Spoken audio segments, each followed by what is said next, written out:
Class 12th के CBSE examinations को तो कैंसिल कर दिया गया था, लेकिन उसके बाद कहा यह गया था कि एक वेल डिफाइंड ऑब्जेक्टिव क्राइटेरिया के बेसिस पर रिजल्ट्स निकाला जाएगा। उस क्राइटेरिया को लेकर अभी तक कन्फ्यूजन बनी हुई थी और आज जो है वो क्लैरिटी के साथ बता दिया गया है कि क्लास 12th जो सीबीएसई के स्टूडेंट्स हैं उनका जो रिज़ल्ट आएगा वो किस बेसिस पर आएगा। उसका क्राइटेरिया जो डिफ़ाइन किया गया है उसे 12 मेंबर की एक कमेटी ने जो है इस इवैल्यूएशन क्राइटेरिया को फाइनलाइज़ किया है और इस क्राइटेरिया में बताया ये गया है कि जो क्लास 10th के बच्चों के एग्जामिनेशंस हुए हैं, फाइनल एग्जामिनेशंस, उसमें जो टॉप 3 स्कोरिंग सब्जेक्ट्स रहे हैं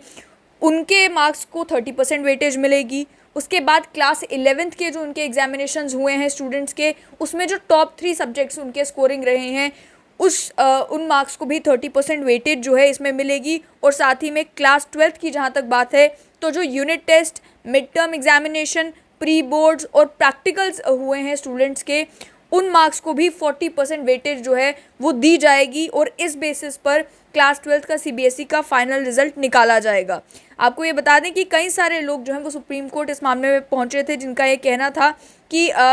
वो चाहते हैं कि वो क्लास 12th के एग्जामिनेशंस में पार्टिसिपेट करें और वो इस कैंसिलेशन से खुश नहीं हैं। तो उनके लिए ये भी कहा गया है कि जो स्टूडेंट्स चाहते हैं कि वो इवैल्यूएशन फार्मूला जो है उसके हिसाब से उन्हें मार्क्स ना मिले, वो खुद एग्जामिनेशन में अपेयर होना चाहते हैं, उनके लिए एक अपॉर्चुनिटी होगी कि वो एग्जामिनेशन तब दे पाएंगे जब पेंडेमिक की सिचुएशन जो है वो थोड़ी ईज आउट होगी। इसके चलते संयम भारद्वाज जो कि एग्जामिनेशन कंट्रोलर हैं सीबीएसई के, उन्होंने भी एक बयान दिया है जिसमें ये कहा है कि जो स्टूडेंट सेटिस्फाई नहीं है इस इवैल्यूएशन क्राइटेरिया से और फिजिकल एग्जामिनेशन में बैठना चाहते हैं, उनके लिए ऑनलाइन रजिस्ट्रेशन शुरू की जाएगी, ये जानने के लिए कि कितने ऐसे स्टूडेंट्स हैं जो खुद एग्जामिनेशन देना चाहते हैं और ये 30-40 के क्राइटेरिया से जो खुश नहीं हैं,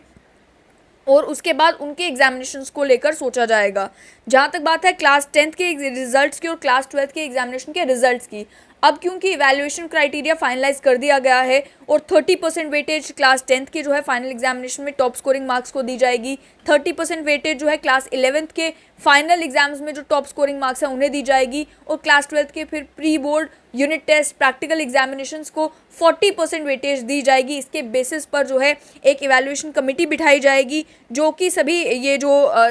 जब भी स्टूडेंट्स हैं उनके मार्क्स को फाइनलाइज करेगी। ये भी कहा गया सुप्रीम कोर्ट के सामने अटॉर्नी जनरल के वेणुगोपाल द्वारा कि जो स्टूडेंट्स मार्क्स से सेटिस्फाइड नहीं हैं और इम्प्रूव कर सकते हैं उन्हें जो है एग्ज़ाम में बैठने का भी मौका दिया जाएगा।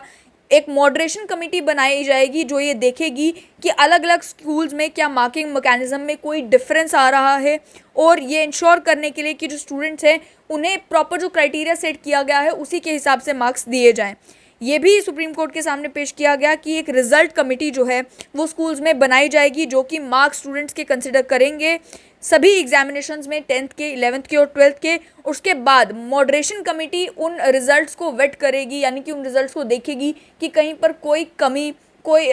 कमी नहीं रह गई हो और उसके अलावा कोई कन्फ्यूजन ना रह गई हो। उसके बाद जाकर जो है रिजल्ट फाइनलाइज किए जाएंगे और ये कहा जा रहा है कि 12th क्लास के सीबीएसई के रिजल्ट्स जो हैं वो जुलाई 31, 2021 तक आ जाएंगे। और साथ ही में जो एग्जामिनेशन कंट्रोलर एग्जामिनेशन है सीबीएसई के संयम भारद्वाज, उन्होंने अपने बयान में ये भी कहा है कि जो क्लास 10th के भी सीबीएसई के रिजल्ट्स हैं वो भी मोस्ट लाइकली जुलाई 20 तक आ जाएंगे। तो स्टूडेंट्स के लिए यही कि ऑलरेडी पेंडेमिक के वजह से क्लास 10th के भी और क्लास 12th के भी जो सीबीएसई के एग्जामिनेशंस हैं वो कैंसिल हो गए और कहा यह गया था कि एक इवैल्यूएशन क्राइटेरिया बनाया जाएगा। सुप्रीम कोर्ट ने 2 हफ्ते का वक्त दिया था central board of secondary education को ताकि वो एक ऐसा एक क्राइटेरिया बना सकें जिससे स्टूडेंट्स भी सेटिस्फाइड हों, जो अच्छे तरीके से जो है इवैल्यूएट कर सके कि क्लास 12th के बच्चे जो एग्जामिनेशन नहीं दे पाए हैं तो उन्हें किस हिसाब से मार्क्स देने हैं। अब वो इवैल्यूएशन क्राइटेरिया सेट कर दिया गया है और कहा यह जा रहा है कि जल्द ही यानी कि जुलाई 31 तक क्लास 12th के जो स्टूडेंट्स हैं उन्हें अपना रिजल्ट देखने को मिलेगा। वो लोग भी जो सेटिस्फाइड नहीं हैं उनके लिए एक लिंक ओपन किया जाएगा ताकि वो खुद को रजिस्टर कर सकें और जब सिचुएशन कंड्यूसिव हो वो फिजिकली एग्ज़ाम देने के लिए आ सकें।